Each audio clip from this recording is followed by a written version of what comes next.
Good Friday evening to everyone, and welcome to Central European University and the Hay Festival in Budapest.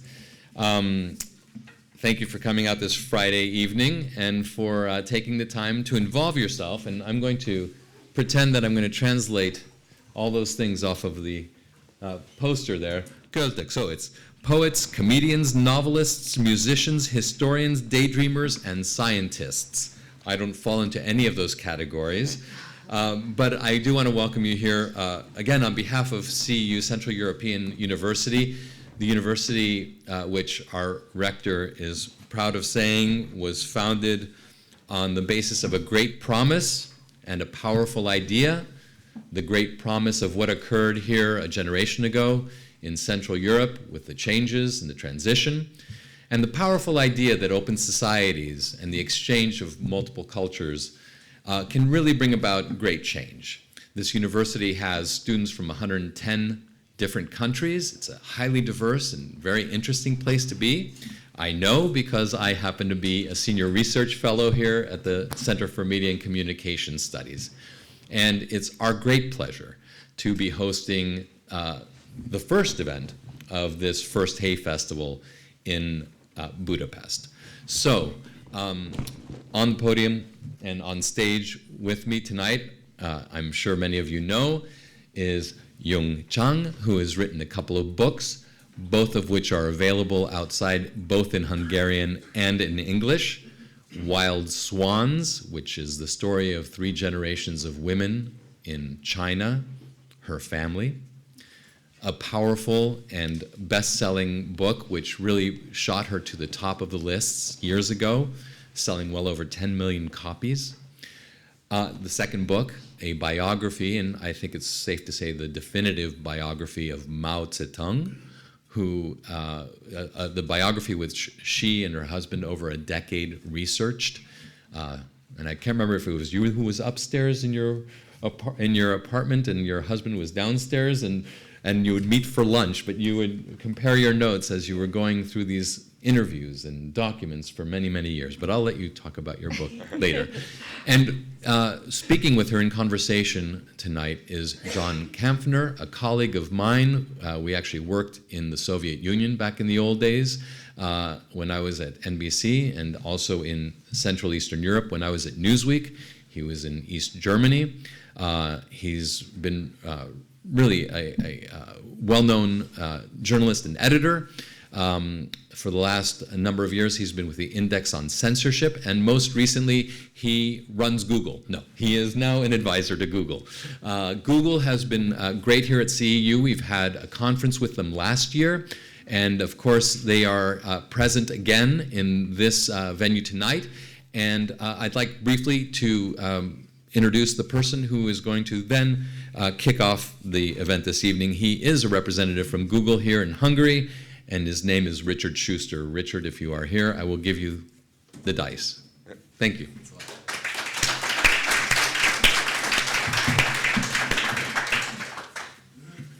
Good evening. My name is Richard Schuster. I work for Google, as you heard. I'm the communications manager here in Hungary. Let me just say a few words on behalf of the proud supporter and sponsor of the Hay Festival. As you know, Google supports a wide range of events, conferences, festivals in the world. But there's always one reason. The reason to support such events is always the same, and that's Google's mission, which is to provide more people with better access to more information. And this is why we're so proud of sponsoring and supporting Hay Festival too. As you know, Hay Festival is started in the UK, and now, besides its keynote event in the UK, it holds more than a dozen festivals around the world. And we are proud to be sponsoring 5 of them in Europe, Middle East, and Africa. And the first of this series in 2012 is Budapest, which I hope you'll enjoy as much as I'm hoping to. I hand over the stage to those you're here for tonight. Jung Chang and John Kampfner, enjoy. Thanks a lot.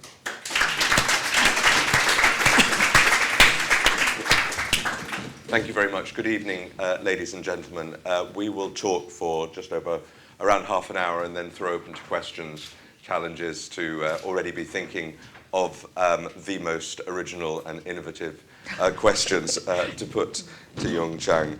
It's an honor and a great pleasure for me to be with you tonight in discussion, particularly with my interest in human rights and in freedom of expression. But the way you wrote Wild Swans, I would just like to ask you a personal question to begin with. It's an extraordinary book, as everyone knows.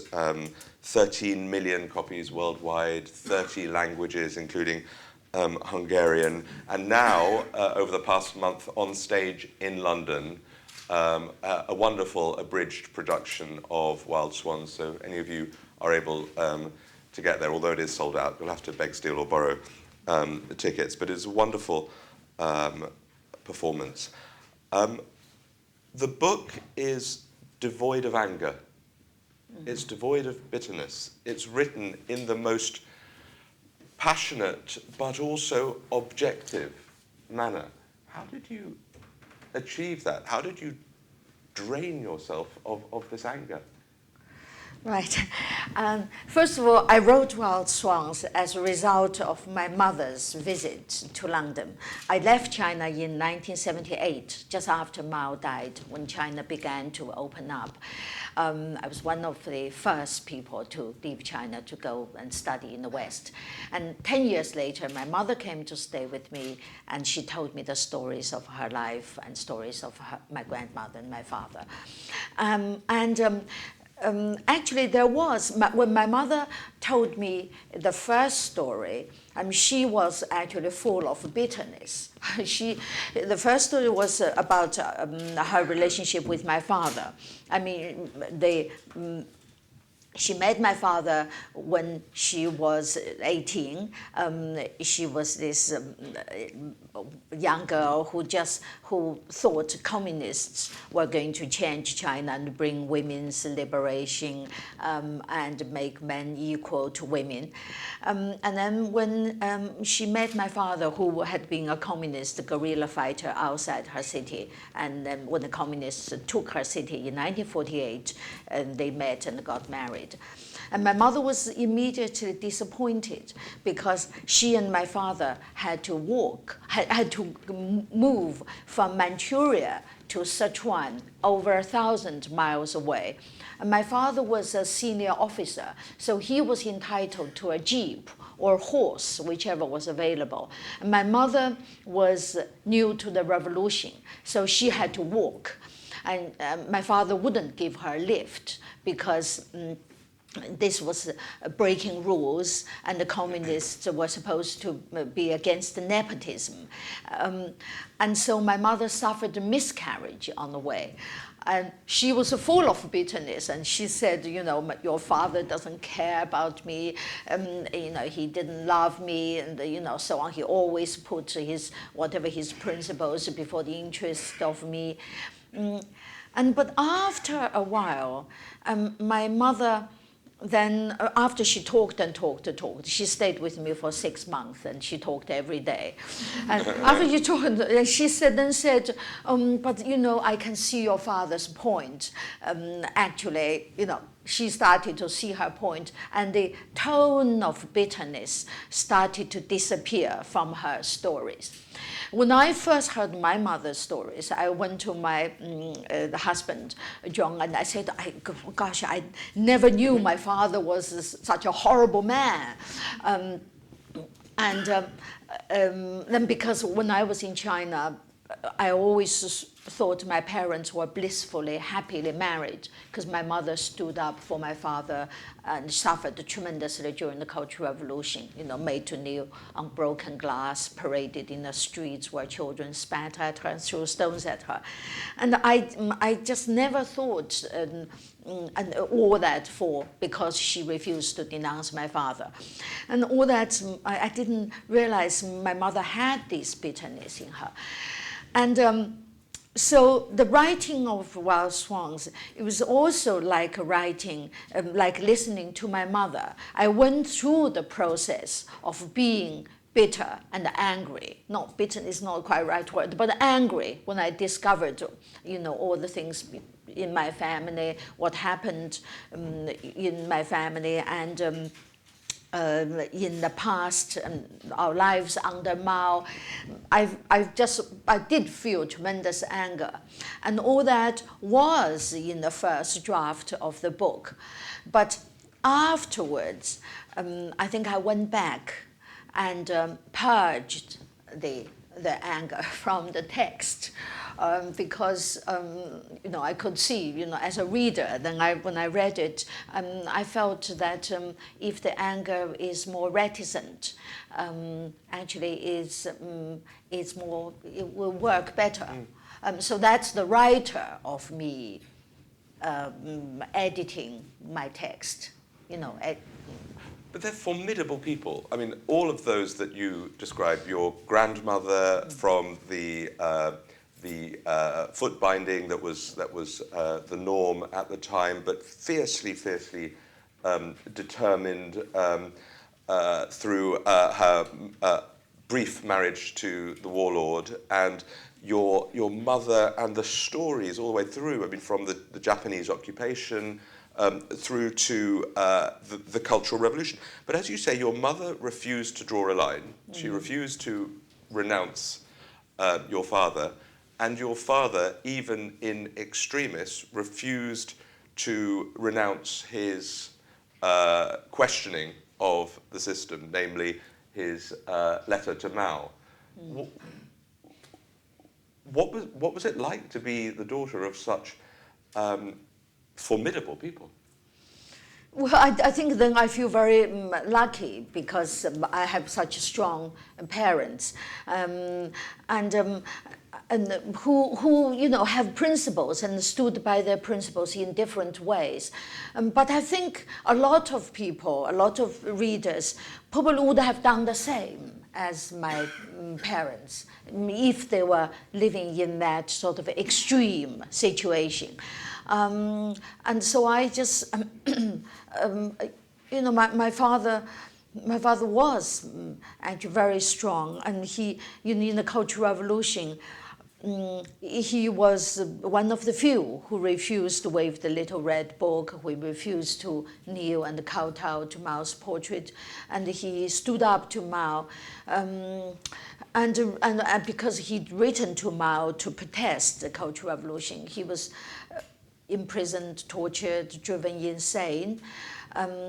By the way, I mean, writing about my father's insanity was one of the most painful things in writing Wild Swans. But then he just stood by these things which he thought was right to stand by. Also my mother, although she had all this bitterness against my father, she stood by him. So I feel I'm very lucky, and in a way, I probably have inherited some of the genes. After Wild Swans, when I wrote the biography of Mao with my husband, we knew we were going to make a lot of enemies, and we knew things were going to be difficult for us.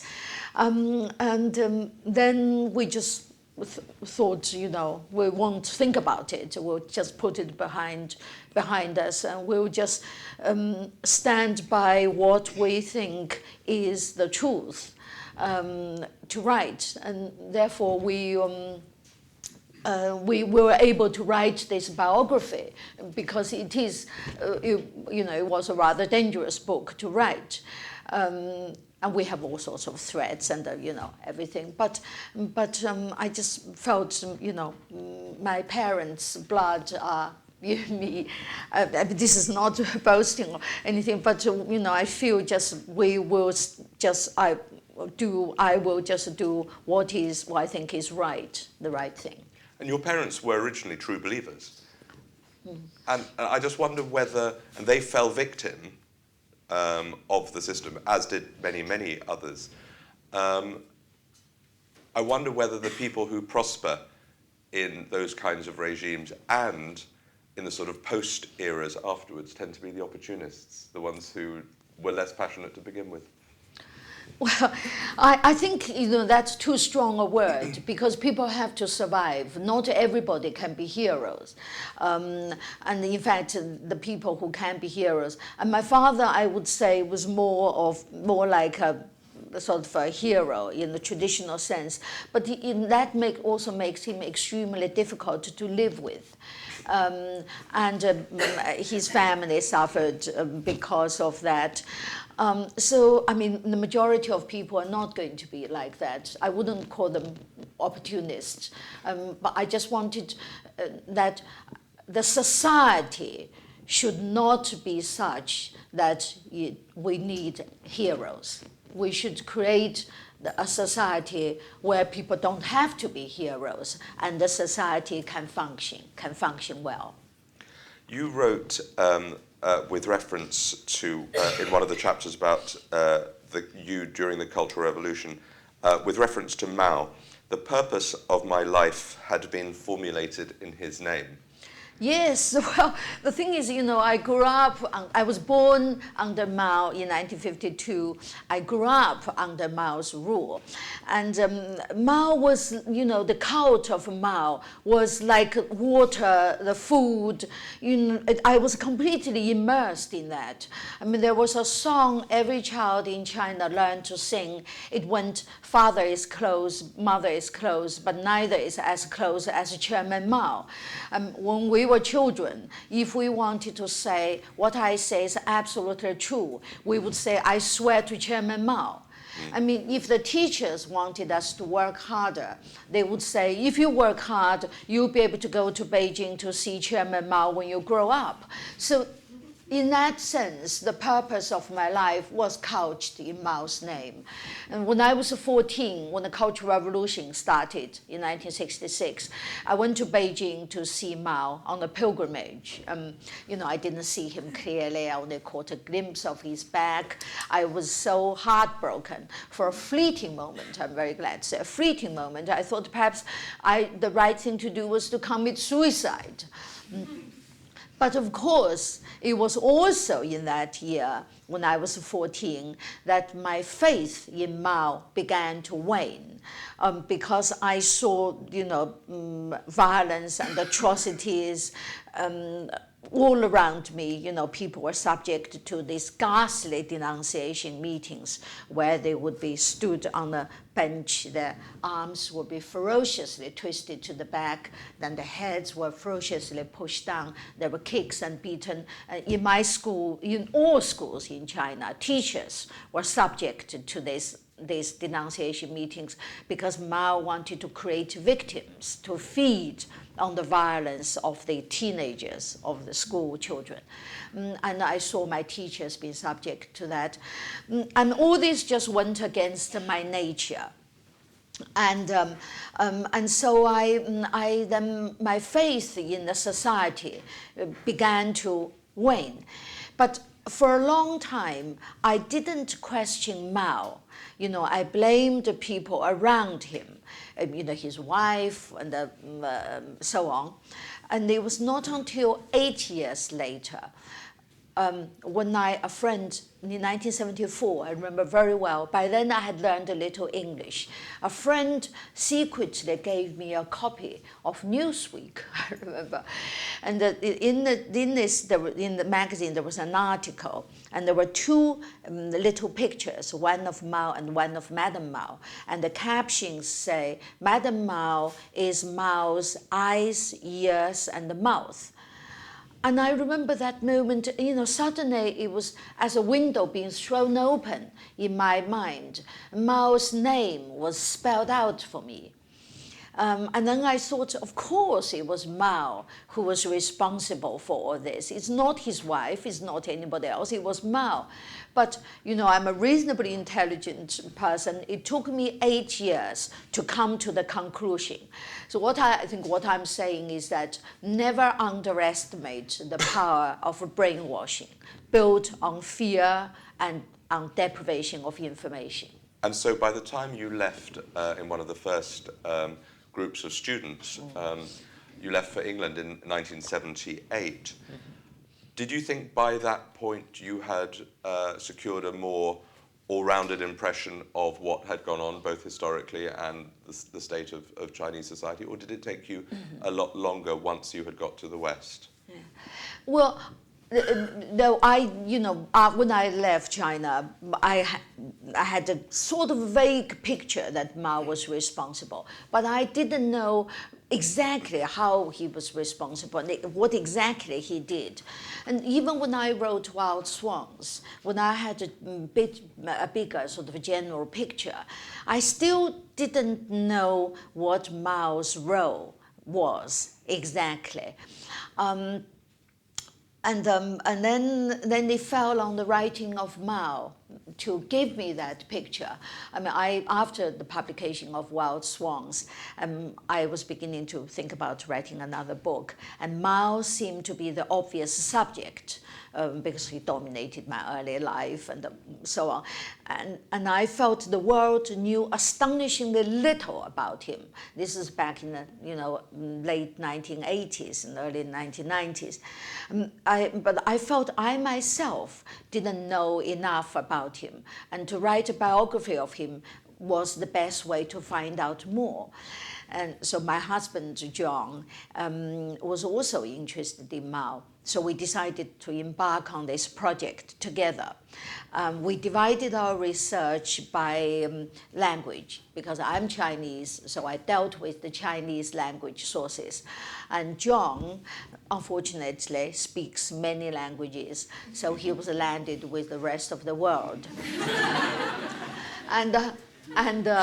He, in particular, he knows Russian, and he spent years working in the Russian archives. And we caught a window of opening in the 1990s when the archives were open. A lot of them were closed again, but at the time they were open. And so John worked there, and it turned out to be a treasure trove. Because as we discovered, Mao was able to come to power mainly because of Stalin. And Stalin started to back Mao from the 1920s. And without Stalin, Mao would not have made it. And Mao called Stalin his mentor, and he was fundamentally a Stalinist. And later on even got worse. I mean, even criticized Stalin for being too generous and kind. So we traveled. We had a wonderful time. We traveled all over the world and interviewed most people who had interesting dealings with Mao. We came to Budapest and we interviewed people here, including Hegedűs. I don't know how if you heard of him. I mean, he was briefly the Hungarian prime minister after the uprising, and even Hegedűs, when Hegedűs visited China, he met Mao, and Mao said, you really, what you should do is to kill more people like we did, and that way you can maintain control without the Russians. You won't need Soviet tanks. Even for Hegedűs, that was a bit too much. And during the Hungarian uprising, Mao was trying to muscle in because he thought he could replace Khrushchev and being the kind of leader of the communist camp, including Hungary. So he was trying to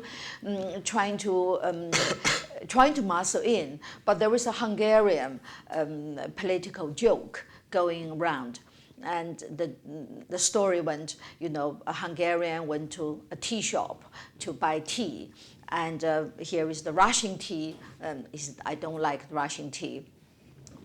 He was offered Chinese tea, and he took a look and said, I'll have coffee instead. So we had a wonderful time. If I may tell just one story of our research, which is we managed to interview this African dictator, Mobutu Sese Seko, who was the tyrant of Zaire, which is now Congo. We wanted to interview Mobutu, and one morning we woke up in Hong Kong, having done research in China, where, by the way, we interviewed Mao's family, friends, relatives, staff, and so on. Most of them talked for the first time. Anyway, in Hong Kong, Jung was in the bathroom reading his morning local paper. And he suddenly shouted, "Guess who's staying in this hotel? It's Mobutu." He said, "Shall we find somebody to introduce us?" And I said, "Oh, John, I can't be bothered. I've done 2-month interviews. I'm exhausted. I'm going to the hair salon." So I went to the hair salon, and 10 minutes later, who but Mobutu strutted in. He was sitting where you probably as close as you, John. He was under this hair thing. He had bits of cotton wools around his head, bits of towel around his neck, and he was trapped. So I was able to approach him and ask him for an interview. And that's how we got an interview with Mobutu. And then of course, we also interviewed Imelda Marcos, this Filipino first lady who had thousands of pairs of shoes. And Imelda had this flirtatious relationship with Mao because Mao was a womanizer. And when Mao met Imelda Marcos, he was nearly blind, but his eyes sparkled. And he had a flirtatious, he kissed Imelda's hand in a very flirtatious way. We had a unique, photo in our Mao biography. Anyway, Imelda then batted her eyelids furiously at my Jung. And Imelda Marcos said, Western men simply don't understand us Eastern women, saying to me. So Jung said, "Have you come across any Western men who understand you?"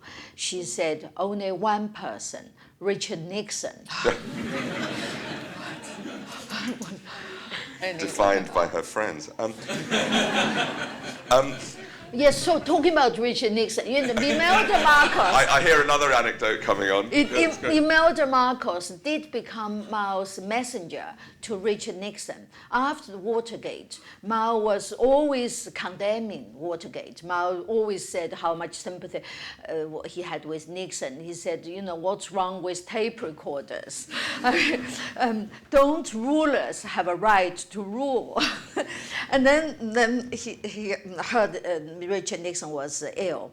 So he asked Imelda Marcos to pass on his full sympathy and to invite Nixon to China again. And Imelda Marcos went to Nixon's place, and according to her, she got Nixon back on his feet.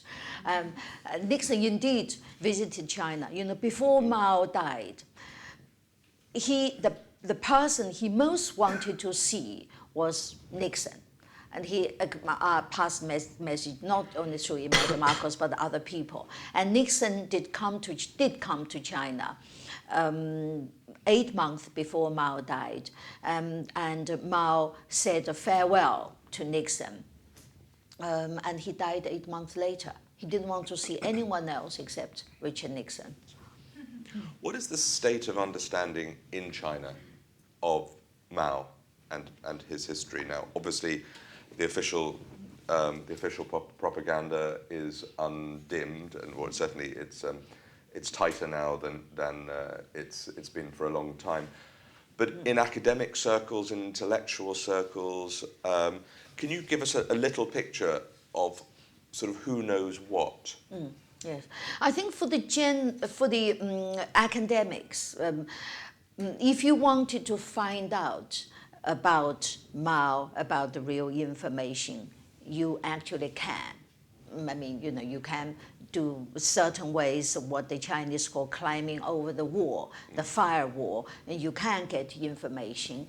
And in their numerous, their visits abroad, academic exchanges and so on, they can get books. They can get my books are banned, but both books are translated into Chinese. I translated Mao the biography myself, and they are available in Hong Kong and Taiwan in Chinese as well as in English and other languages everywhere. And there are pirated editions, and also people have scanned the books into the computer for other people to download.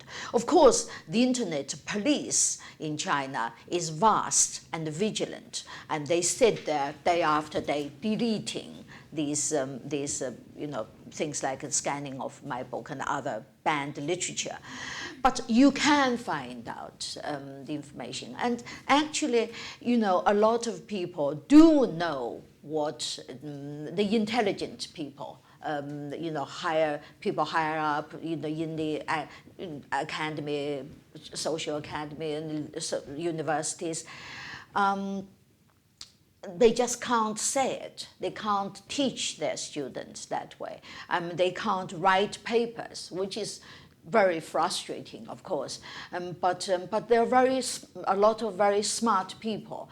We know somebody who's a professor at LSE, London School of Economics. He was teaching at Beijing University, and he told us the professors at Beijing University told him, please do use our Mao biography, when he teaches Chinese history, modern Chinese history. The professors said, we can't do it, but you can.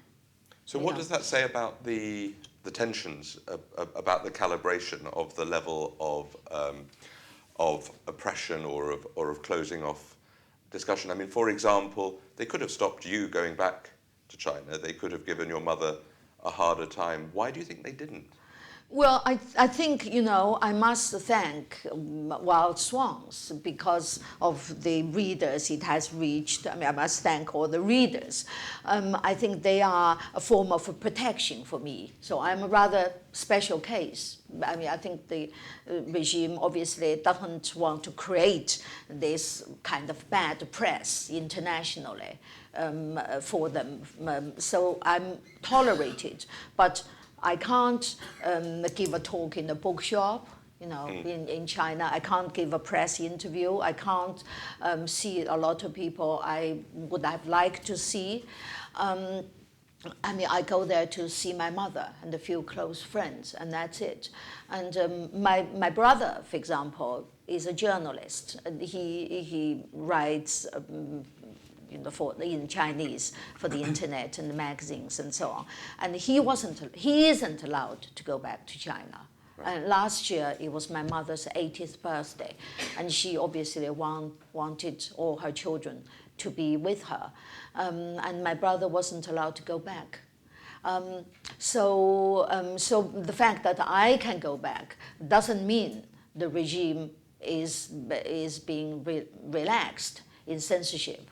Actually, censorship, as you said today, is worse than, I would say a decade ago. In the 1990s, when I was doing research on Mao, the atmosphere was much more relaxed. And also there is much less promotion of Mao. At the time, somehow, the regime seemed to be willing for Mao's image to recede into myth. They're not promoting Mao. They weren't promoting Mao. But today, you saw television series promoting Mao. You see much more sort of blatant promotion of Mao, which is really outrageous because they know well, and since nobody has disputed our story of Mao, and nobody has disputed our conclusion that Mao was responsible for the death of well over 70 million Chinese in peacetime, and the death toll was largely because Mao was exporting food, or out of these 70 million, about 40 million was a death of starvation between 1958 and 1961. And the reason was Mao wanted to build China into a military superpower so he could dominate the world. And to fulfill this goal, he bought large quantities of arms industries, nuclear technology and equipment and missiles and so on. And he offered food for export to the Soviet Union. And he knew his people were dying of starvation before he even did the export. But all that was part of his program, part of his plan. And he said, you know, for all his projects to take off, half of China may well have to die. He said to his top echelon. All these things the leaders, current leaders, know. And I think knowing this sort of criminal misrule of Mao's and still promoting Mao, it really is unforgivable, and it's something extremely dangerous. Why do you think, therefore, given what you have just said, why do you think there has been this tightening in recent years? I mean, one needs to think of, well, one can cite many examples, but Ai Weiwei and the current sort of dramas, you know, with Chen Guangcheng. I mean, why do they have to do it? Is there a sense that if they don't round up anybody who dissents, the whole system will come tumbling down? Well, I think there is a stronger sense of insecurity. Because, and paradoxically, it is because the society is becoming more liberal. I mean, there is more channels of information, and thanks to the internet, and people are saying all sorts of, you know, very unorthodox, unparty-line people, and a lot of smart people around who have their own thoughts, and the regime is afraid that if they don't keep the lid on tight, things might run out of control. And this is not, you know, it's mainly because of the party rule. The party has benefited most from China's boom, and party officials have become extremely rich, I mean, a lot of them, through corruption. I mean, they don't want an open society which subjects them under scrutiny of the population. So they wanted to keep the lid tightly on and to warn off potential dissenters. The thing is this, I mean, you know, in China, it also has to be said that the people's lives have improved tremendously, and they are continuing to improve in all sorts of little ways, which might seem to be small but will matter to people. So you have a situation that the vast majority of people, I think, would want an open society, democracy, freedom of expression, press, and so on. But I would also have to say the vast majority of people are not prepared to do something about it. It's very interesting you say that. My last book, Freedom for Sale, was looking at the exporting of the Singapore model around the world, certainly pre-2008 crash, and the sense that if you give people private freedoms, the freedom to travel and buy nice cars and have nice lifestyles and choose the clothes they wish to wear, none of which, you know, pertain to Maoist China or to Stalinist Russia or elsewhere, then actually the vast majority of people don't want to cause trouble. They don't want to enter into the public realm. And I use the term consumerism as the anesthetic for the brain. So therefore, I'm slightly wondering, arguing against you, that actually, why do they need to clamp down so much? Because there aren't actually that many people who do really push the boat out.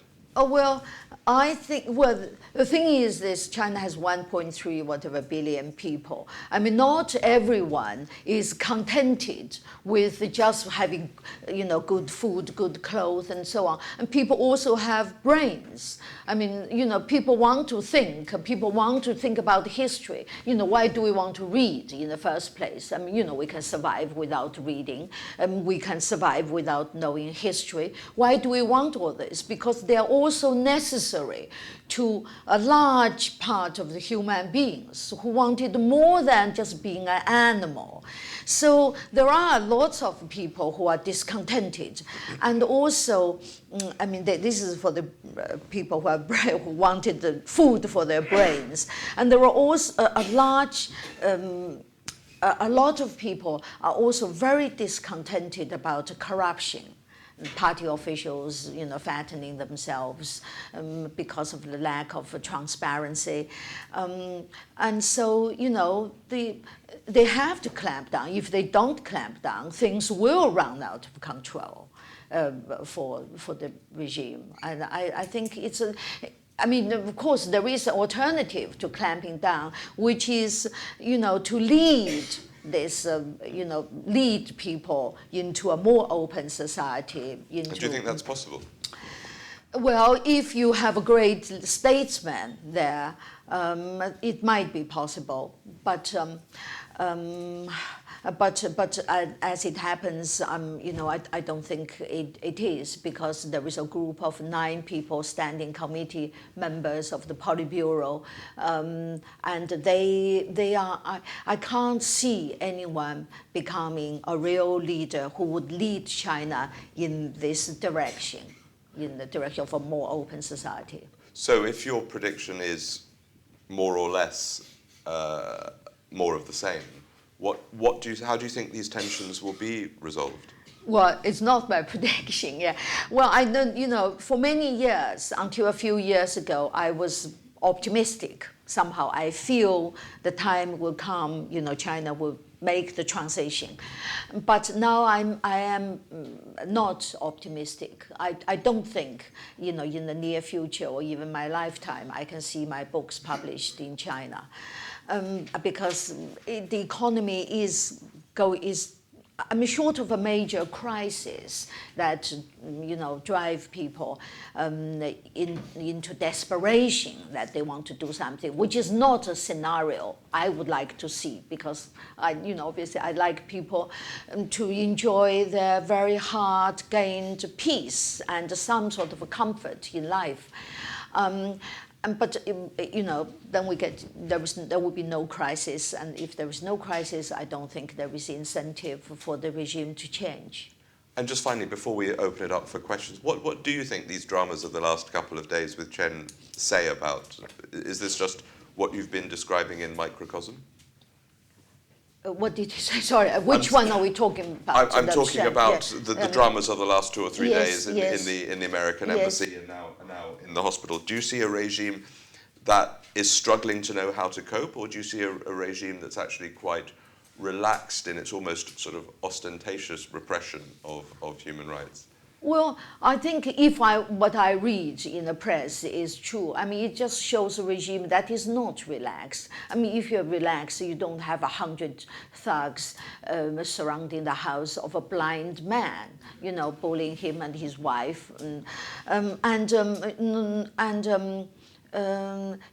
they are not out of control because they have the manpower. They could have 100 men dealing with one blind man. I know from the internet, they have vast manpower. It is often said, which I think probably is true, that China's budget for what they call stability control, which is really internal repression, is higher than its military budget, which is already enormous. And I myself, I can tell you one story. I was in London in my study. I was looking at my computer, reading a blog about our Mao biography, and then suddenly a square appeared and it says, this item is currently under examination. And a couple of seconds later, the whole screen went blank, and another square appeared and says, this item has been deleted. You need to imagine what sort of manpower you need to do this sort of control. And then it can sort of go on. As I said, short of a crisis, these things are not going to be, it just can't go on. And also, I think which is also why the regime is so heavy-handed on the few dissidents, passing, very, high prison sentence, like over a decade for writing something on the internet. I mean, dealing with this blind man with such heavy-handed repression.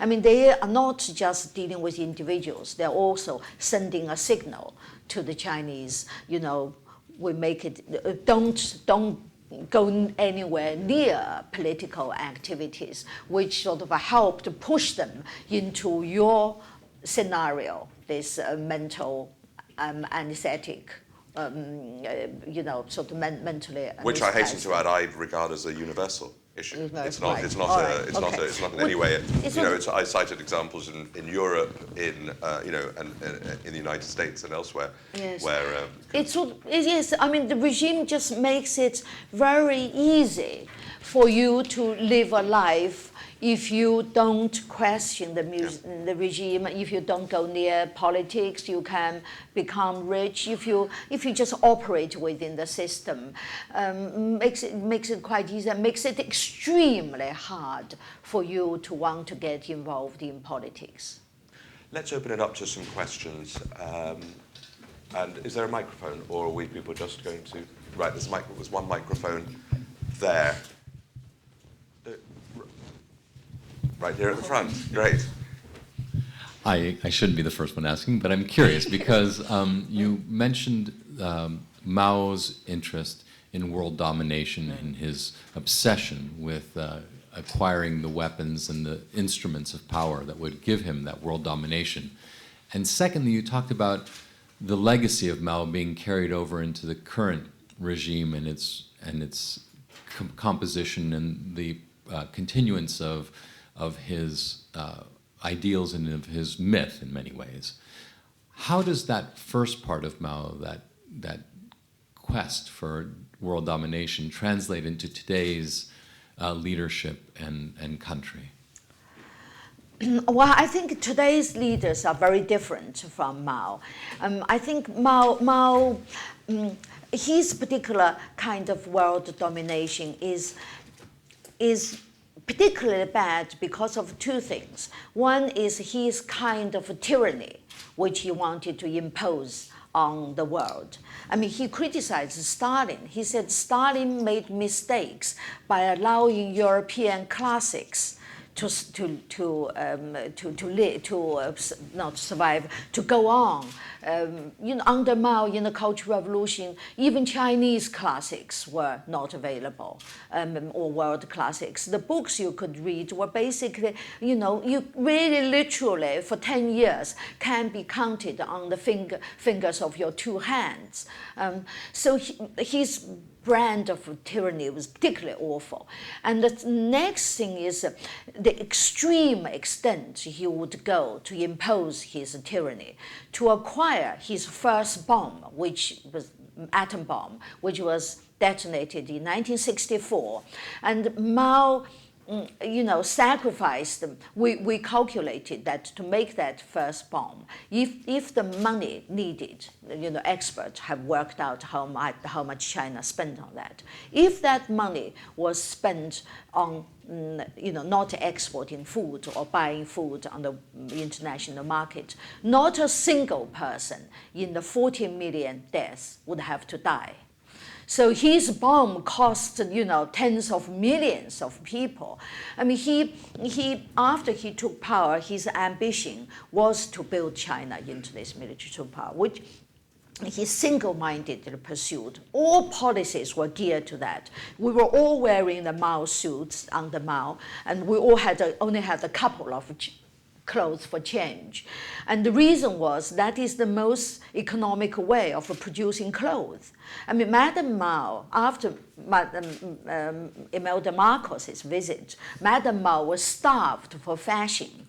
So she designed a kind of national costume for Chinese women. And it required a Politburo decision. And because the skirt she designed had many folds, which means, which would use a lot of material, and Mao vetoed it. And so we were able, we vetoed even women's skirts. I mean, he wanted everything. He basically treated China like a slave labor camp. We were all, in the cities, were given the strictest ration, like half a pound of meat for the whole month. And in the villages, he allowed tens of millions of people to die to squeeze out the food for export to Russia, because Russia and Eastern Europe, a lot of Eastern Europe needed food. And so that's how Mao bought his technology and equipment. And that is a particular extreme form of pursuing his dreams. And I don't think today's Chinese leaders are doing that sort of thing. And also, I don't think they wanted to impose communism even on other countries. I don't think they are looking for expansion.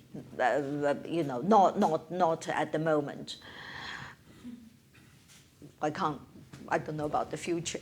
We've got time for one more question here in the second row. Thank you very much. I've got two, if I may. The first one is that I have a figure for the year 2007 that more than 100,000 people died in industrial accidents in China. To put it into context, that is more than 20 times the rate of people dying in industrial accidents in the UK. What does this mean? Does it mean that it's still so cheap, the human life, that nobody cares? Well, yeah, I think. Sorry, have you finished? Yes, that's the first question. First question, right? That was the first. Ask the second question as well. All right. When we were teenagers and studied here in communist Hungary, we were taught that if you have a country with a single party rule and with a free market economy, then that country is a fascist country. What do you think about that? Thank you. Right. Industrial accident. Yes, industrial accident. Well, I think this thing is the Chinese lives are cheap. I mean, it's never the real view of the people themselves. Yeah, I mean, they don't think their lives are cheap. They want to live. I mean, it's sort of it's the view of some leaders. I mean, Mao certainly thought that way. I mean, now I think a lot of money-mad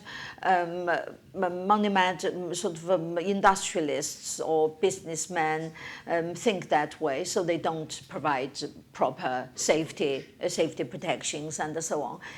And the country is just really makes one very sad, because I never seen a country so materialistic, so money mad, and so unscrupulous.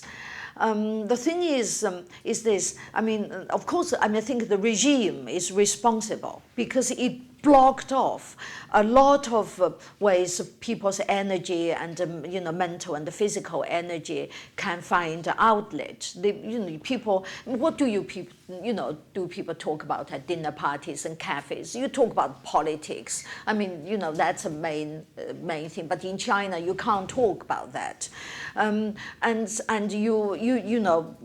artists and writers, film directors, television producers can't make films of contemporary modern themes, because the whole 20th century history in China is taboo.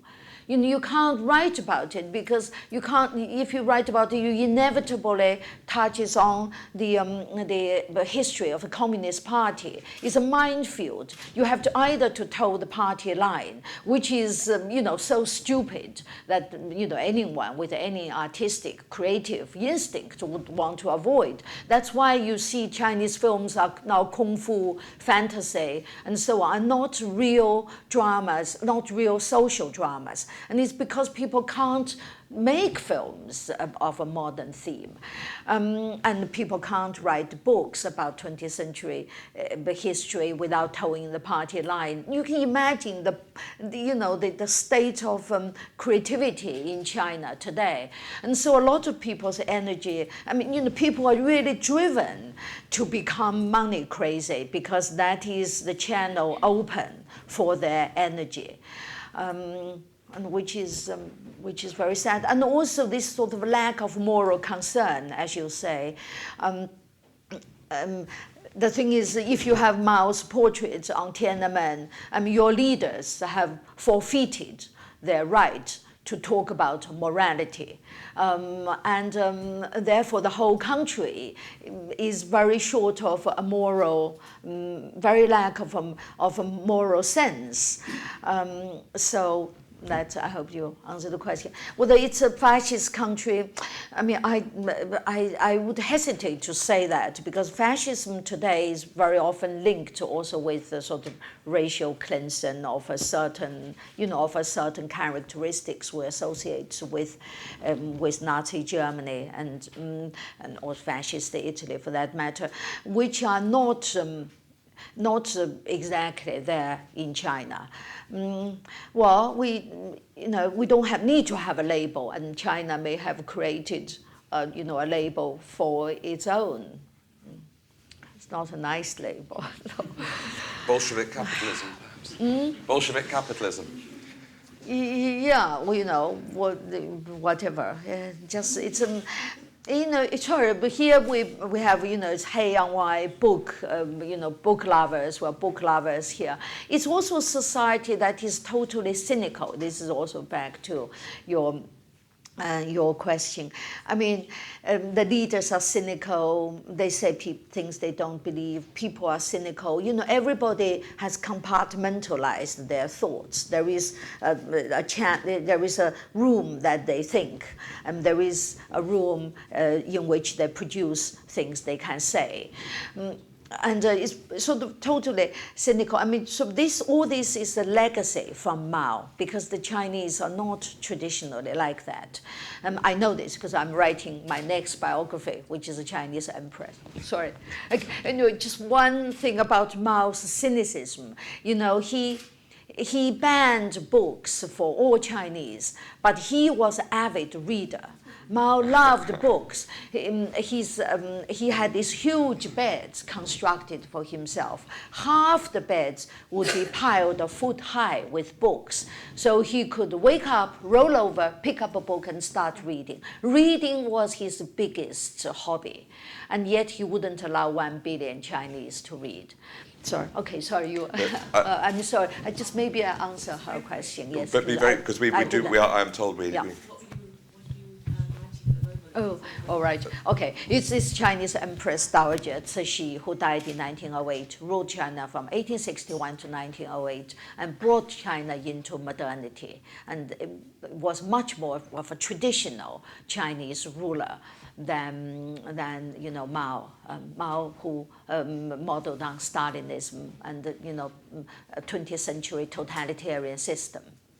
Talking of reading, you have the opportunity to purchase copies of Mao or Wild Swans, either in Hungarian or in English, which right. Jung Chang will sign immediately afterwards. But before she does that, could I invite you to show your appreciation for an excellent talk? Thank you. Thank you. Thank you.